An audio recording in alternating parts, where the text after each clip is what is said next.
Vadodara Padra road પર ભારે traffic જામના દ્રશ્યો સર્જાયા છે, જેમાં અટલાદરાથી પાદરા તરફ અવરજવર કરવામાં ભારે ટ્રાફિક જામના દ્રશ્યો સર્જાયા છે અને મુસાફરોને ભારે તકલીફો વેઠવાનો વારો આવ્યો છે।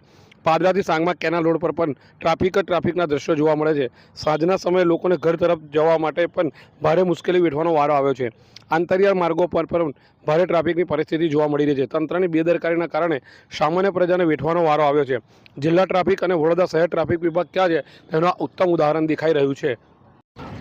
આ પરિસ્થિતિમાં જો કોઈપણ પ્રકારની મેડિકલ ઇમરજન્સી ઊભી થાય તો લોકોને ભારે હાલાકી વેઠવાનો વારો આવી રહ્યો છે। ત્યારે સ્કૂલ કોલેજ હોય કે નોકરિયાત વર્ગ હોય કે ધંધાકીય વર્ગ હોય, હાલ તેઓ અત્યારે પોતાના ઘર તરફ જઈ રહ્યા છે, ત્યારે ટ્રાફિક ચારે બાજુ ટ્રાફિક છે।